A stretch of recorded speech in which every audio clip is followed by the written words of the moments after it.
Well, if you have your Bibles, turn one last time to Daniel chapter 12. This is a bittersweet morning. I must admit, if we come to the end of any kind of book study, there's a bittersweetness to that experience. It's a little bit like, I remember when I read for the first time the Chronicles of Narnia when I was, I think, late in high school, early into college. And it was one of those exhilarating things, right, where you read a book series and you can't wait to finish it. And then when you finish it, there's kind of a letdown, right? You're saying, I finally found out how it ended, but now I'm a little bit let down because it's over. I feel like that's kind of how we're at with Daniel, where it's exciting to see how it concludes, but it's a little bit of a bummer that it's ended. And just like any good series of books or a mini series that you'd watch, it's nice you can always go through it again. But I think with Daniel, we'll wait a little while before we read through it again. It's been a good challenge for us. And what we're going to do this morning is we're going to finish out this last several verses that we need to conclude in chapter 12. And then we're going to recap the book. We're going to take a look at some of the principles and lessons that we've already learned over these last several months before we move on. Again, for about 4 weeks, we're going to take a look at biblical manhood and womanhood, diversity in God's church, what discipleship is, and service in God's church. And then we're going to move on to the book of Ephesians. And Ephesians should last us, at least a couple of weeks. Each verse. It's gonna take us a while to get through Ephesians, but that's okay. Also, by the way, in our men's Bible studies, we're going to actually read through Ephesians together. We're going to do spiritual leadership, but also study and read through Ephesians together. Well, there's a few realities, I think, as we've studied through the book of Daniel that stand out to me upon reflection. The first is that Daniel is given, in Daniel, we are given an immense amount of information about the end of the world, but still, Daniel did not understand everything completely. Just real quickly, look at Daniel chapter 12, verse 8. It says, I heard, but I did not understand. Then I said, oh my Lord, what shall become or be the outcome of these things? I hope that we've all gained some pretty valuable insight about what is to come and how events are going to unfold to the end of time. We've been given a lot of detail. I know I've gained insight in my own mind, in my own heart, my own soul about how things are going to transpire to the end. But I'll tell you this, it hasn't been totally clear to me in everything. Anybody have it all wired and all figured out now about how everything's going to unfold? I take a little bit of comfort in the fact that even Daniel, as he received this vision, this immense vision of the future, that even as he got all this information, he says, I still have areas that I don't understand. I think there's a reason for that. I think God always gives us what we need. He doesn't always give us what we want. We want very specific things. We want to know exactly how it's going to lay out. We want to know the names and the dates. And God says, no, I want you to know in broad strokes what's going to happen, but I'm not going to give you everything that you want. He wants us to live by faith. He wants us to trust him completely. He wants us to embrace a level of mystery while simultaneously exhibiting full reliance on him. For some of us, that's a difficult proposition. For us to really believe, for us to trust, it means we want to know everything, every jot and tittle of what goes on, but that is not what faith is. That's not the essence of faith. We also know, according to Hebrews 11:6, that without faith, it is what? It is impossible to please God. And so I want us to know, like we've been given insight in the book of Daniel, we have insight in the book of Revelation and in the prophets about what's going to transpire at the end. But I believe that all of us, as the end approaches, are going to understand more than we ever did before, and none of us are going to have it all wired and all figured out. Second, as we reflect on the book of Daniel, we learn an immense lesson from Daniel living in Babylon. Here's a young man who lived his whole life in a pagan culture, and I believe we gain many lessons, since there is more parallels for us living here and Daniel living in Babylon than in Christ's future kingdom. In other words, Daniel living in Babylon and us living here, there's so much parallels that go on. There's so many parallels that go on. Daniel lived an uncompromising and uncommon life because he served an uncompromising and an uncommon God.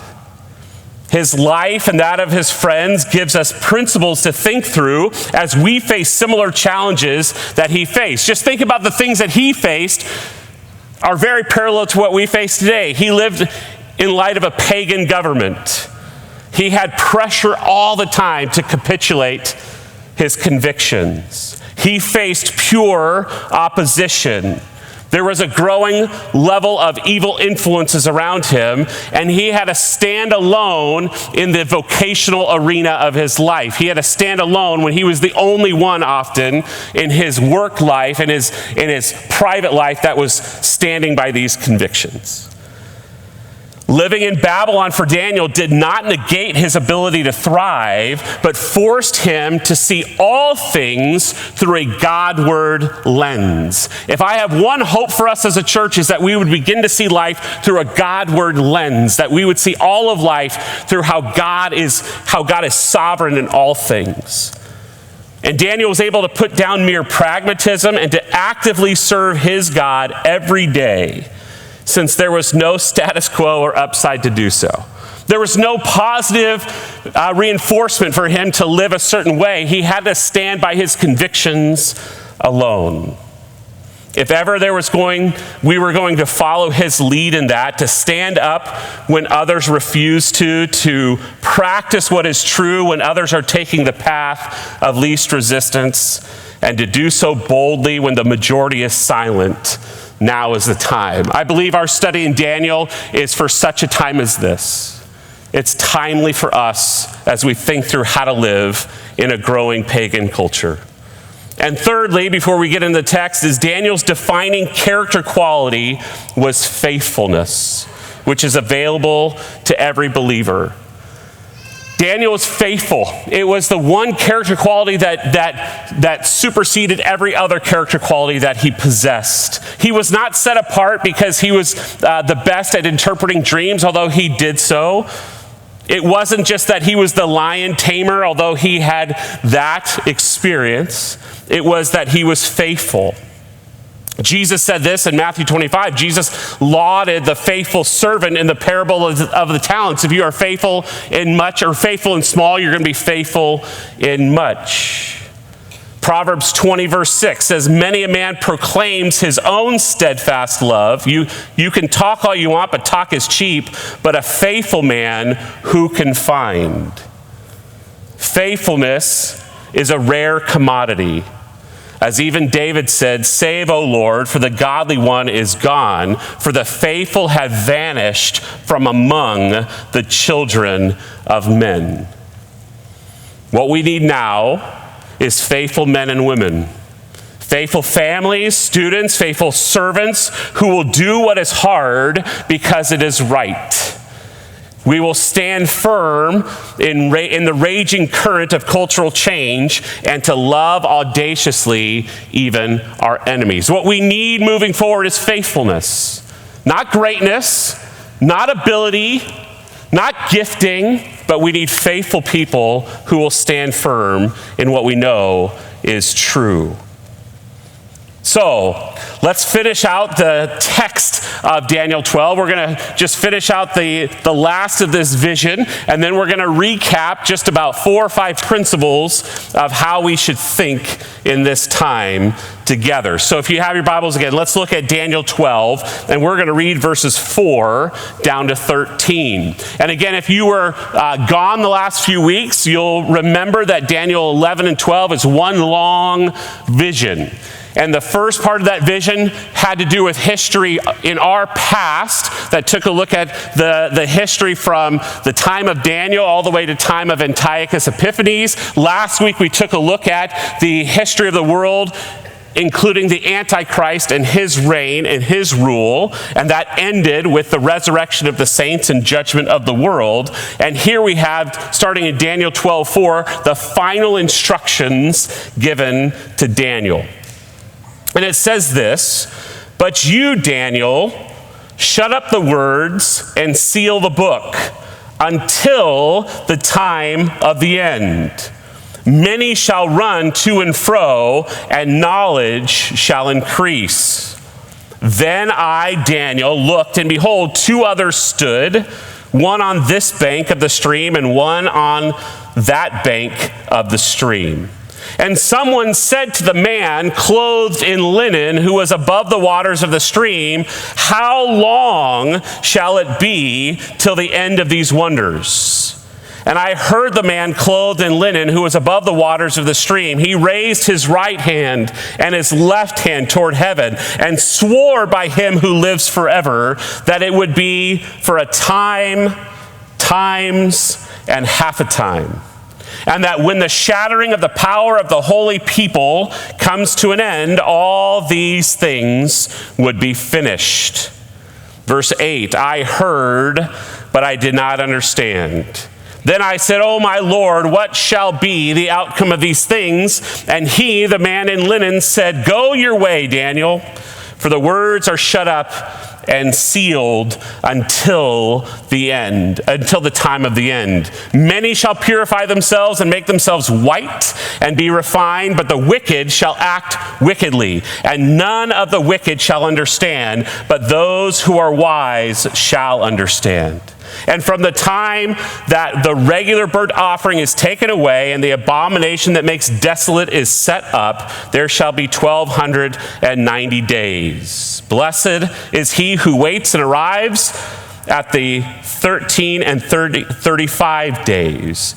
But go your way till the end, and you shall rest and shall stand in your allotted place at the end of days." Got it? Simple, really. I mean, it's almost so self-explanatory, I don't even know why we're continuing on. Well, after receiving the most intense of visions, really, I think, ever probably given in the history of the world, Daniel needed some final instruction and some encouragement. And again, by way of reminder, we took a look at, last week, we took a look at Antichrist, who is described as a king who basically did whatever he wanted to do and succeeded. He would wreak havoc on the world and on the Jewish people in particular. He would establish a world rule, a world religion, and he'd wage a world war. We know that for about 3.5 years, this king would arise and bring a semblance of peace into the world. He would make a covenant with Israel. He would seem like he is Israel's champion. He was their biggest advocate, and he would seemingly be peaceful. But we also looked last week how he was a bringer of war. War was his religion. Might and power was how he ruled. And we know halfway through this 7-year period, he would break the covenant.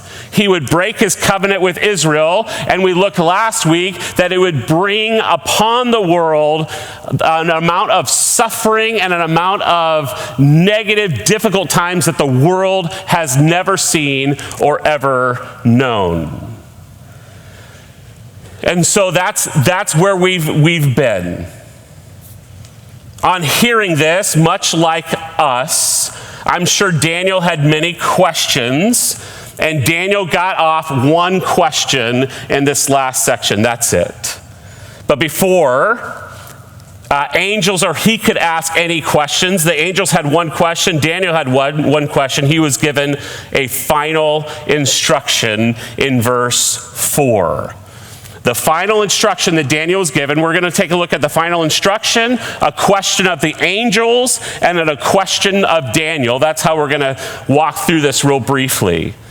But what to do with this message? Now, if I was Daniel and I received a message about the end of the world or the future of the world, I would think that the next logical thing would be, okay, how do I get this message out to the rest of the world? How do I copy it? How do I distribute it? How do I proclaim it? How do I blast it out? How do I send it, drop it from the sky? What am I to do with this message? In fact, I would think he would be pent up and going, I gotta tell someone. But here was the instruction he received about this vision that he was given. He was told to shut it up and to seal it. To shut it up and to seal it. This was not about keeping it secret. This was not to hide it from the view of other people, but sealing it would mean it would not be tampered with or changed. The idea of sealing would be when you bought a deed of land. Jeremiah did this in Jeremiah 32. You would have all your regulations, all of those things that you would sign about how the deed was going to be transferred, and it would be all the original stipulations. It's all that stuff now that we don't read. It's just accept it, right? You like read all the things. No, I don't know. Just accept it. They would roll it up and they would seal it with a seal that if that was broken, you know it had been tampered with. This is him sealing it up to preserve it.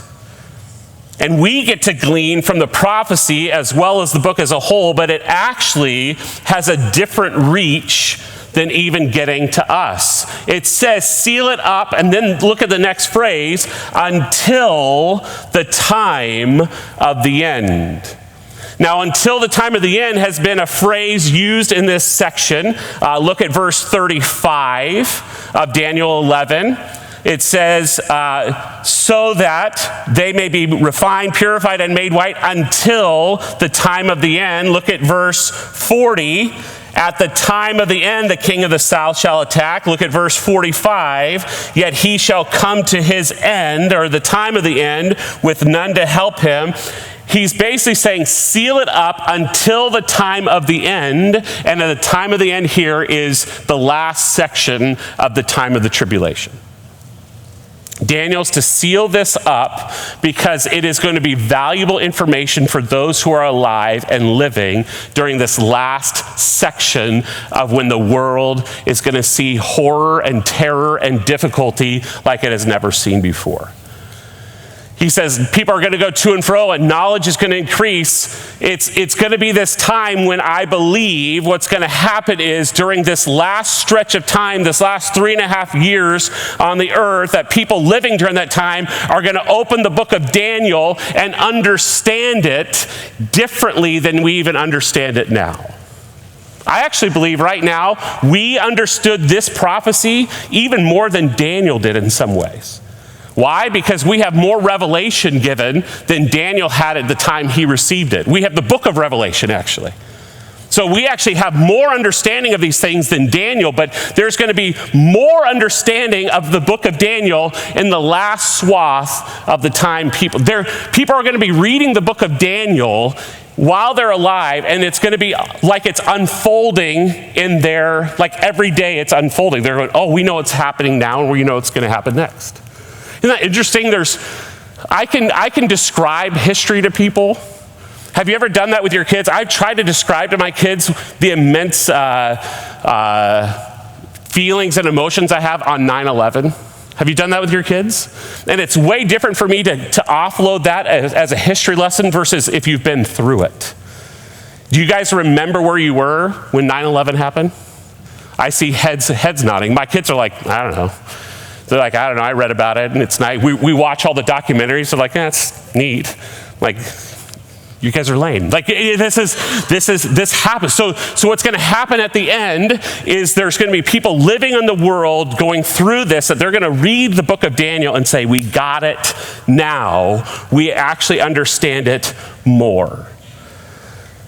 And so that's what Daniel's goal was, is to seal it up, to preserve it for the end. It doesn't mean we can't glean from it now, but its design is for those who are living in the end.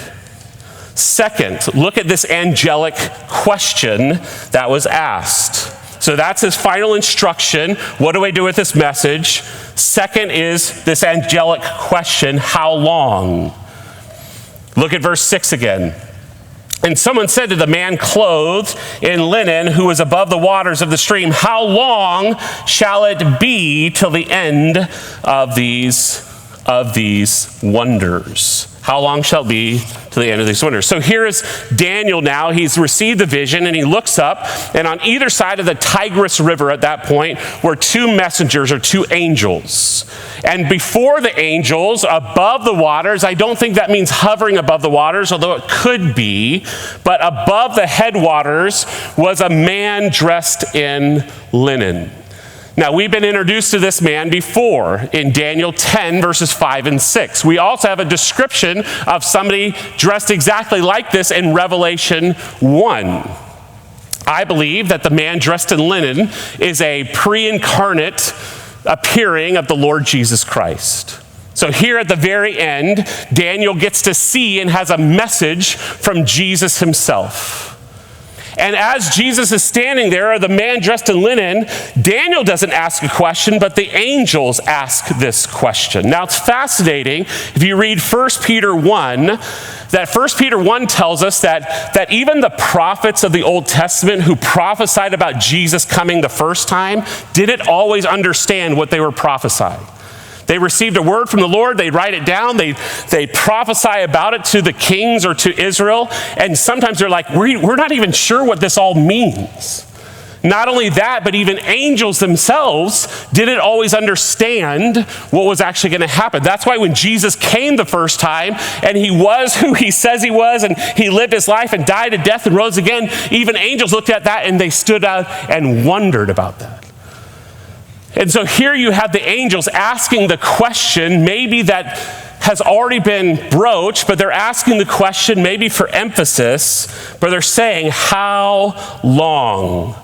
How long is this going to last? How long will these terrible, earth-shattering events last? It's the question that anyone asks in the midst of trials and suffering. How long, O Lord? They just heard about it again, how terrible it's going to be. How long are you going to allow this to happen? And here was Jesus' answer, or this pre-incarnate appearing of Jesus, as he raises both his hands, which if you're going to seal an oath, you do it with your right hand, but both hands, you can bank on it. He says it's by the name of God himself, and he says it's going to last for a time and a times and a half a time, right? We've heard that language before. Time, meaning 1 year, times 2 years, a half a time. He says it's going to last 3.5 years. We saw that before in a past vision. We saw that before in a dream Daniel had. So again, Jesus reiterates that it's going to last 3.5 years. 3.5 years of a great tribulation. 3.5 years of an onslaught in humanity where God's going to judge the nations, where 2/3 of the Jewish population is going to be wiped out. 3.5 years where if God didn't shorten that time, no one would have lived through it. But he also says this, he not only tells you the time, he gives us purpose. He says that when the shattering of the power of the holy people comes to an end, then this time will come to an end. What does that mean? It tells the purpose of the tribulation. It's not only to judge the evil of the world, it's not only to judge the nations, it is to bring the people of Israel to their knees, to where they finally break and say, we're going to look upon whom we bruised, we're going to look on him who we had rejected, and we're going to finally become a remnant, and Christ is going to be our Messiah. That will be as long as it takes for this time to tarry on the earth. And so that's the answer to that question. And that leads to the last part, is Daniel's question: what will be the outcome? What will the outcome be according to verse 8? Daniel's question is probably the same question we would have asked. I need a little more information. I have so many questions. You've told me so many things, but I still want to know what's going to happen, what's going to actually happen toward all these ends. And it's fascinating, the response of the man in linen. Look at how he says twice in verse 9 and verse 13. Look at verse 9. He said, "Go your way, Daniel, for the words are shut up and sealed until the time of the end." Look at verse 13. "But go your way till the end." Go your way. Daniel, this prophecy is for the end, and it'll make much more sense. It'll be much more understood at the end.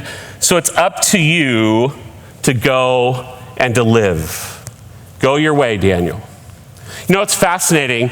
I think in all of our study of end times prophecy, the focus, listen, if you don't get anything else about all the end times prophecy that we've looked at, remember this. It should be for us that we anticipate the return of Jesus Christ with hope rather than fear the coming of Antichrist. Our whole point of this should be we are anticipating the return of Jesus Christ. If all of our study of end times is focused on that, we should be encouraged that yes, there's going to be difficult times. Yes, it's going to get terrible. Yes, it's going to be horrible on this earth, but that is not for us to fear. We shouldn't be filled with dread. We should actually anticipate Christ's return. Go your way, Daniel. Go and live. Stop trying to fill in all the blanks. Stop trying to figure out every little nuance of what's going to happen. Don't try to figure out all the names and the places necessarily that I haven't given you. Understand what I've given you, but any more than that, listen, go your way, Daniel. Live. Live in light of this, but don't let this weigh you down. Don't let this consume you. It's what Peter told the exiled church in 1 Peter 1, 17 to 19. He says this: conduct yourselves with fear, not fear of punishment, not fear of what people can do to you, but fear of the Lord. Conduct yourselves with fear throughout the time of your exile, knowing that you are ransomed from the futile ways inherited from your forefathers, not with perishable things such as silver and gold, but with the precious blood of Christ, like that of a lamb without blemish or spot. Live in light of the hope of Jesus' return. Live in light of knowing what's going to happen and transpire in the future, but conduct yourselves with fear. But he also gave Daniel two quick pieces of information that are important for us to see. One is this. Look at verse 10. He says this: many shall purify themselves and make themselves white and shall be refined.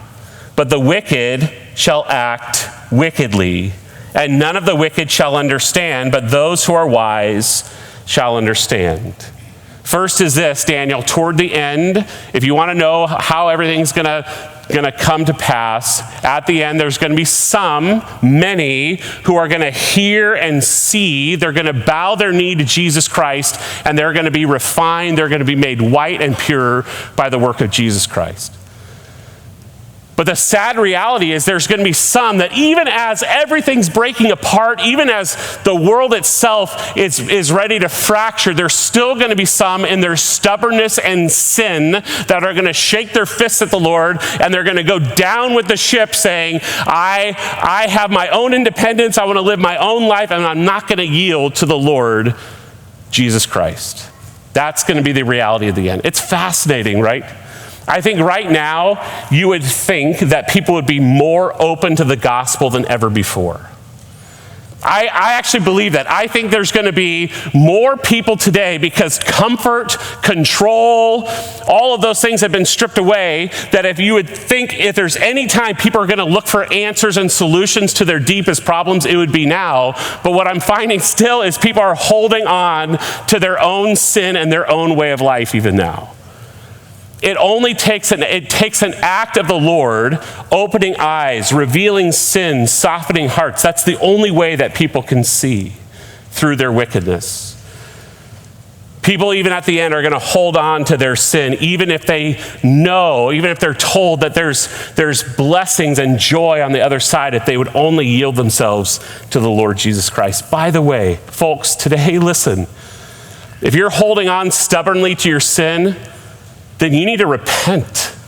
And there is joy in repentance. There is joy in saying, I'm done doing it my own way. I'm done trying to solve it and fix it on my own. I'm tired of trying to work it all out in my own strength. There is huge joy in repenting and saying, I just want to rest in the finished work of Jesus Christ. Well, there's a second bit of information that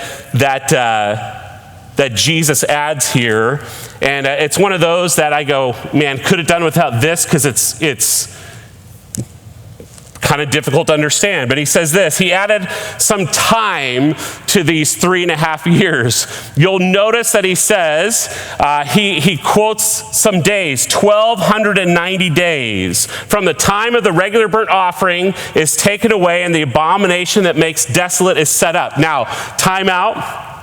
We know according to Matthew 24 that some point at the midpoint of the tribulation, there's going to be an abomination of desolation, much like Antiochus did in kind in 167 BC, where he sacrificed a sow in the temple. Somehow Antichrist is going to make the temple, the new temple, desolate again. And then we knew that from there's going to be 1,260 days. That was 1,260 days is the amount of months that 3.5 years takes up, if 30 days per month. Now there's 30 days added. So what do you do with the extra 30 days? What happened with 30 extra days here? I'm going to give you what I think it is. And then we gotta come up with what happens in these next 45 days after, in 1,335 days. Here's what I believe. If you read Matthew 24 and Matthew 25. In Matthew 25, it talks about that on the conclusion of all things, at the end of the tribulation, there's going to be a time called the separation of the sheep and the goats. There's going to be a time that Christ is going to separate those who are part of his kingdom, who are obedient to him, who trusted him by faith, and there's going to be those who are judged, who are goats, who are not part of his kingdom. I believe that's the 30-day process. 30 days of judgment at that point, and the 45 days after that, Matthew 25 talks about the blessing of the setting up of the kingdom. That there is going to be a kingdom that is set up, that Jesus is going to reign for 1,000 years. He's going to be the king for 1,000 years. He's going to establish justice and righteousness and worship. And there's going to be a blessing for those 45 days of setting up that kingdom. Folks, right now, there are aspects of the kingdom we get to enjoy, but this is not the kingdom of Christ ruling. He is actually going to put his feet on the ground. He's going to sit on a throne, and he will reign one day, and we'll reign with him. That's what I believe is this extra 45 days. Now, with this information, Daniel's called to go his way, knowing that he'll find rest with a place in the resurrection. Daniel, you can take rest knowing you'll stand in the allotted place at the end of days. You'll be raised again, and you will be with Christ one day. So now with that, is that clear? It's clear to me, about as clear as mud a little bit. But here, let's look back. I just want to take us back about 4 principles as we look back on what we learned, just to recap, how do we live in Babylon? This is the end and conclusion of the prophecy. What is it that we've gleaned from the book of Daniel until now? The first is this. In Daniel 1, we learned that Daniel resolved to operate with clear conviction. Daniel resolved to operate with clear conviction. Daniel 1:8 says this, but Daniel resolved that he would not defile himself with the king's food or with the wine that he drank. Therefore, he asked the chief of the eunuchs to allow himself not to be defiled. Daniel lived by conviction. I think in a day and age where people compromise and capitulate, conviction is of utmost importance. Conviction comes when you know why and what you actually believe. That you know why and what you actually believe. When the status quo goes away, one finds out what he truly believes. For us, the question is this: has life in the body of the church been out of convenience or conviction? We learned real quickly in this last year, if church gathering on a Sunday morning was out of convenience, that convenience went away when it became much more difficult and maybe more costly to gather together. Has our gathering as a body of Christ been because of consumerism, because I get something from it, or my kids get something from it, or because I like what's being offered, or is it because out of a conviction of knowing and loving Jesus Christ? This is the difference. And when all the status quo is taken away, what is real remains.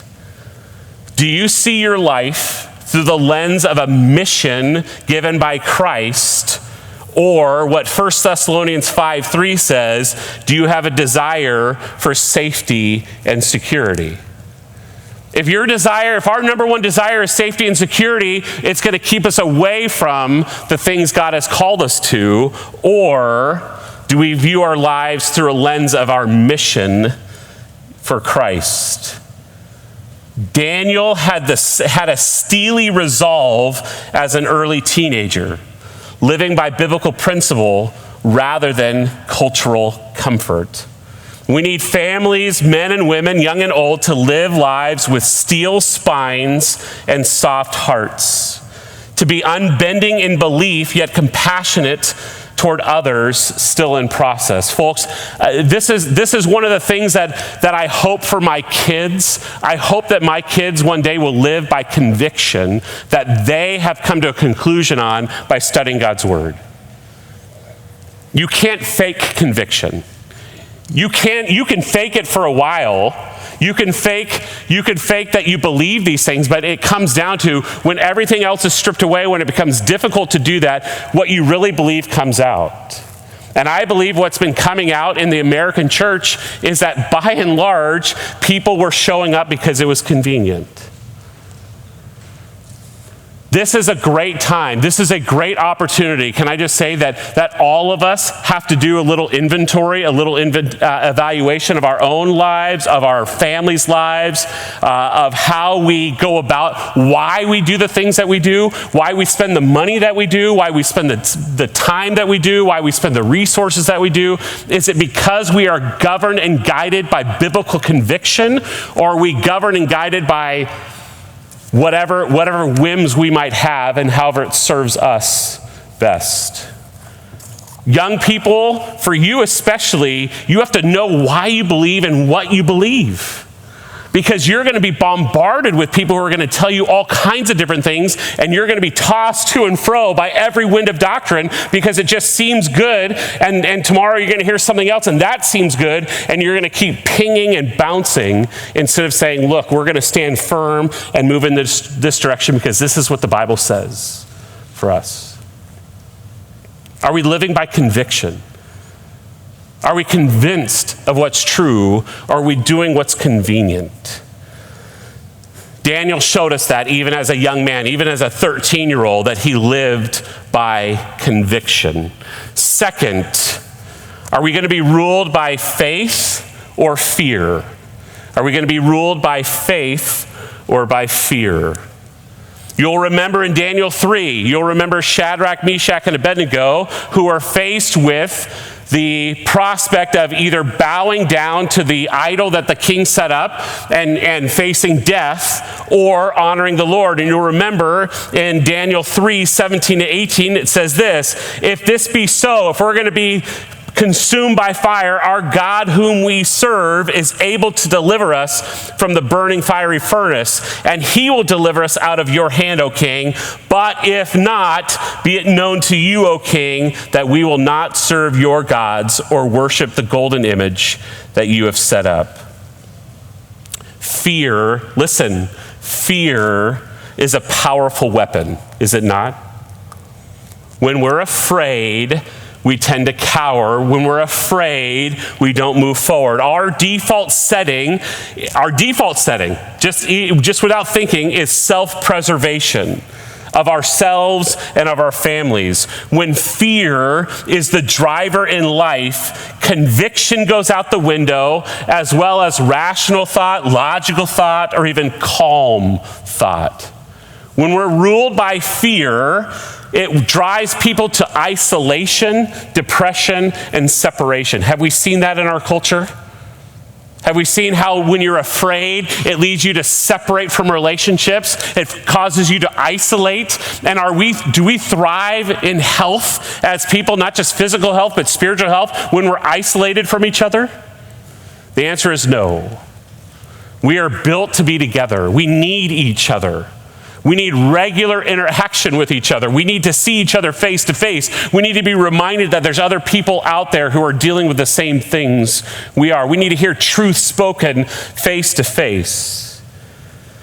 A godless fear then moves us away from a Godward life, fearing death over God, fearing the unknown rather than trusting God, who knows and is working all things out for the purpose of his will. I believe Daniel's friends understood the mystery and secret of not allowing fear to rule. And the answer is this: they had a greater fear of God than anything a pagan king could do to them. When we have a greater fear of God, and God is the one who says, don't fear man. All man can do is kill your body. What does God say? I can kill your body and then I'll go to work on you. Like, I can kill you physically and then I could actually send your soul to hell. That's my ability to have you be afraid. You should fear God, don't fear man. Faith in God is the antidote to fear. And living in fear signals an area of evaluation and growth. Let me ask you this question: do we really trust God? Do we really believe him and his promises? Do we believe that God has always called us to obedience and to be faithful to what he's called us to, and that puts us at risk in the culture that we live, no matter what time, place, or geography that we live? Fear and joy cannot exist together. Earthly fear and joy can't coexist. Fear and contentment cannot exist together. So we take our fear to the Lord, asking that he would give us the belief to trust that his grace is sufficient for us. We want to walk by faith, not by fear. And that's going to be a big challenge for us as a church moving forward. Third, Daniel was prepared by practicing prayer and other means of grace. One of the things that struck me about the book of Daniel is how much emphasis Daniel placed on prayer. Listen, in Daniel living in Babylon, there's a lot of things he couldn't do. There was a lot of things that he couldn't go to the temple. There was no public gathering of worship together with his people. But what he could do was he could pray. And prayer not only helped give him perspective on what was going on, it actually prepared him for what was to come. So Daniel 6:10, you'll remember that Daniel prayed, and that was the thing that his enemies opposed him in, and they said, we got him. We're going to say no one can pray, and he's going to pray because he's prayed this whole time that we knew him. And it says in Daniel 6:10, when Daniel knew that the document had been signed, he went to his house where he had windows in his upper chamber open toward Jerusalem. He got down on his knees 3 times a day and prayed and gave thanks before his God as he had done previously. Why is this so important? Most major, catastrophic, and life-changing events in our lives very rarely signal to us that they're coming. Very rarely do we get a letter in the mail saying, hey, by the way, Baker family, by the way, in 3 months, you're going to face immense loss. Hey, by the way, 6 months from now, you're going to get a diagnosis that's going to radically change your life. By the way, a year from now, you're going to lose everything. Get ready. There's very rare, but all those things are realities that we face. All those things absolutely happen. We're facing that collectively now, but very rarely in life are we let known that that's going to happen before it happens. These things come to us when we are not expecting them, and most of us think these things will happen to somebody else. Daniel had a whole life of unexpected things happen to him. He didn't want, ask for, or know that he was going to be exiled as a teenager. He didn't want, know, or expect that he'd have to be put in a position to interpret dreams for a king where he had no idea what the dream was, but he had to come up with the dream and the interpretation. He didn't ask to be thrown in the lion's den. He didn't ask for these things, but I'm telling you, I believe this, that his prayerful life of practicing the means of grace given to him prepared him for the things that he faced when he wasn't even ready for, or wasn't expecting them. Daniel was a man of prayer. He prayed regularly. He prayed with teenage friends. He prayed in crisis. He prayed when he was overwhelmed and when he realized that he needed to confess his own sin and the sin of the nation. Folks, we practice the means of grace to prepare us for what God has planned for us when he doesn't tell us what those things are. It's why we have regular commitment to God's word. We have regular commitment to God's people. We have regular commitment to prayer because God is not only changing us in that, but he's preparing us for what he has planned in our future. And whatever God has planned in our future is for our ultimate good, even the difficult things. I don't think we look at the life of Daniel and go, man, what an easy life. What an easy life that guy lived. No, we say a faithful life, lived to the glory of God in the midst of intense and difficult circumstances. How did he do it? He was prepared. Thursday night, our elders, we're going to do something this fall and probably into the next year. We're going to have some M&M time with some of you. M&M time is not just because we like chocolate. We are going to have some members and ministry time with people.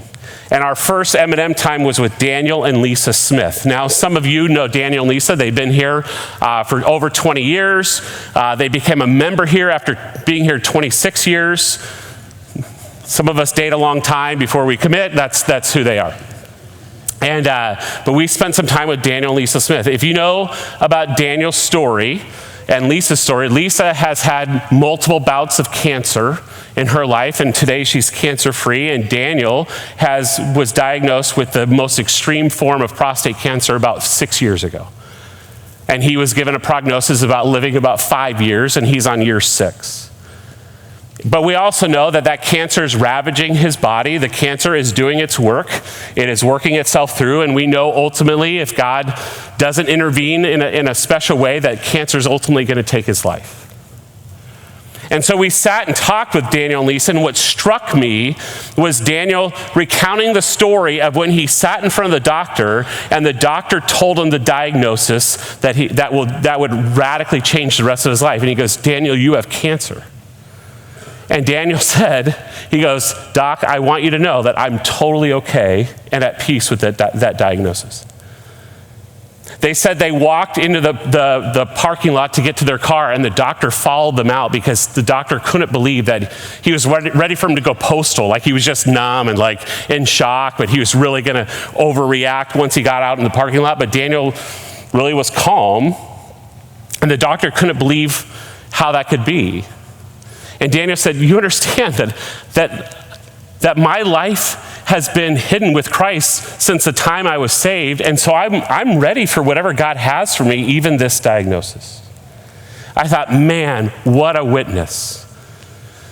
And I can tell you, after 6 years of watching their life, 6 years of battling through cancer and trying to trick cancer, there's a whole thing there of working through how to deal with sadness of family and fighting for joy in those things, that here is a man, he says, look, I've been prepared for this because I know God, I know his word, I know Christ loves me, and I'm part of his body, part of this church, and we're ready for this. And they're now doing more ministry through this than if he didn't have cancer.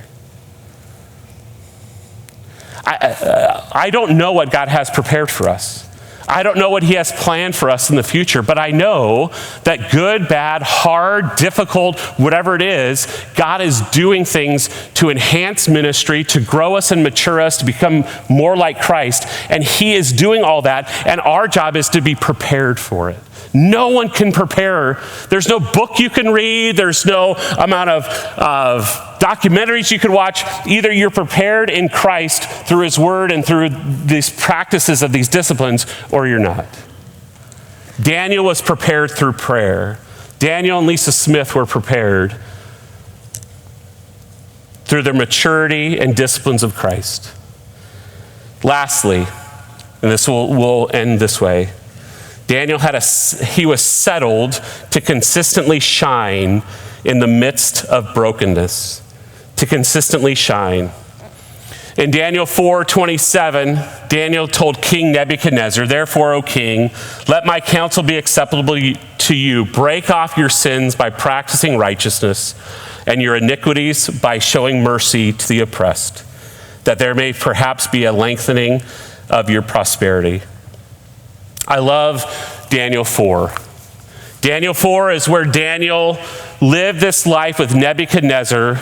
Nebuchadnezzar, a pagan king, a wretched king in so many ways, and yet Daniel, you could see, had an affection for this king. Even when he got this bad news that he was going to live like an animal for 7 years, Daniel didn't gleefully say, ha ha ha, you're going to get what's been coming to you. He says, oh king, I don't even want I wish this would be for our enemies, not for you. But when Daniel had an opportunity to share with the king the goodness of God and the need for repentance, he did it. This world that we live in is going to get more and more difficult. We remember that all of this is less about our performance than our continual trust in God's work of grace and forgiveness in our lives. We're not trying to, I don't think Daniel ever did this, we're not trying to position ourselves as better than anyone, but we continue to point others to Christ, whose life and work is the only basis for salvation and hope. Because we're not saved by works, we're not even sanctified by works, we live humbly, obediently, and expectantly that God will work on the minds and hearts of others. What the point of this is Daniel never put himself above those that he was called to. He never put himself morally above other people. He didn't thumb it at anybody's face. He says, look, God has saved me. He's been merciful to me, and I hope that God will be merciful and be gracious to you. It's not about our performance. If it is, we're in trouble. God saved us through the work of Jesus Christ alone. It was Christ's performance, not us.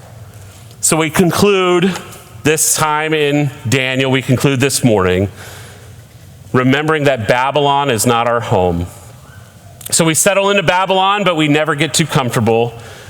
We learn from Daniel, who lived an exemplary life, yet never got to see his beloved homeland again, but instead sojourned faithfully where God had placed him. He didn't waste time complaining. He didn't fight against Nebuchadnezzar. And he never sorrowed over what was lost. He lived. He functioned faithfully. He practiced the means of grace available. He was not driven by fear. And he knew that one day Christ would return. He knew one day he'd be raised up and he'd be able to rest and stand with his people.